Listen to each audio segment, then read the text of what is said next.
বন্ধুরা ফ্যাক্টু বাংলার নতুন ভিডিওতে আপনাকে আবারও স্বাগত। আজকের ভিডিওর মধ্যে আপনাকে ভারতবর্ষের রোডে চলা সবথেকে দামি কিছু সুপার বাইক দেখাবো, যাদের টপ স্পিড শোনার পর আপনার চোখ তো কপালে উঠবে, সাথে ভারতবর্ষে পুরো চক্কর কাটতে মাত্র 1 ঘন্টা সময় নেবে। তাহলে বন্ধুরা ভিডিওটা শুরু করা যায়। এই দ্রুতগতি সুপার বাইকের মধ্যে প্রথম নাম হচ্ছে নিনজা H2R। আজকালকার টাইমে নিনজা H2R নাম শুনেনি এমন হতেই পারে না, কারণ এই সবথেকে বেশি ফেমাস তার স্পিডের জন্য। আসলে 2015 সালে কাওয়াসাকি নিনজা H2R কে লঞ্চ করা হয়েছে, যার ফার্স্ট লঞ্চিং ডেটে থেকে একটা ওয়ার্ল্ড রেকর্ড তৈরি করে দিয়েছিল। আসলে নিনজা H2R এর মধ্যে ব্যবহার করেছে inline 4 liquid cooling engine with super charger, যে আরামসে আপনাকে 305 bhp and 165 Nm torque generate করে দেয়। তখন বাইকের টপ স্পিড 400 কিলোমিটার প্রতি ঘন্টা হয়ে যায়। এবং এই বাইকটাকে এত বেশি স্পিড হওয়ার কারণে এই বাইকটাকে ইন্ডিয়ান রোডে চালানো পুরোপুরিভাবে ব্যান আছে। এমনিতেই বাইকটাকে কিনতে গেলে আপনাকে ইন্ডিয়ান রুপিসে প্রায় 80 লাখ টাকা দিতে হবে। ভাই সেকেন্ড নম্বরে হচ্ছে কাওয়াসাকি H2। একদিক থেকে আপনি এটা কাওয়াসাকি নিনজা H2R এর ছোট বোনও বলতে পারেন। এর মধ্যে আপনি same Indian 4 liquid cooling engine with super charger পেয়ে যাবেন, যে আপনাকে 200 HP and 137 Nm torque generate করে দেয়। তখন বাইক আরামসে 303 কিলোমিটার প্রতি ঘন্টা স্পিড অ্যাচিভ করে নেয়। কিন্তু এই বাইকটা H2R এর মতো রোড ইলিগাল নয়, এটাকে আপনি রোডে আরামসেই চালাতে পারবেন। এবং এই বাইকটাকে কিনতে গেলে আপনাকে ইন্ডিয়ান রুপিসে প্রায় 40 লাখ টাকা দিতে হবে। ভাই লিস্টে 3 নম্বর হচ্ছে এপ্রিলা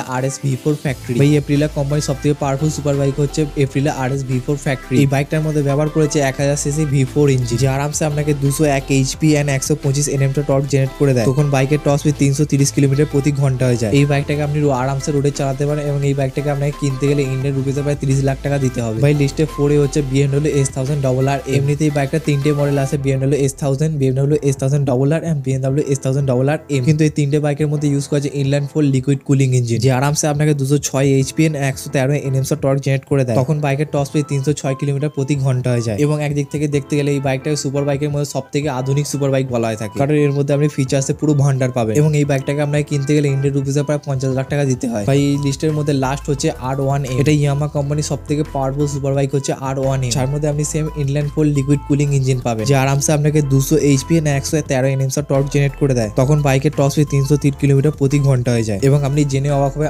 R1M আমাদের ভারতবর্ষে হাতে গোনা কয়েকটাই আছে। সাথে এই বাইকটা যদি আপনাকে কিনতে হয় তাহলে আমাকে ইন্ডিয়ান রুপিসে প্রায় 30 লাখ টাকা দিতে হবে। এবং ভিডিও দেখে আপনার কেমন লাগলো কমেন্টে লিখতে একদম ভুলবেন না, আর আপনার ফেভারিট সুপার বাইকটাও কমেন্টে লিখবেন।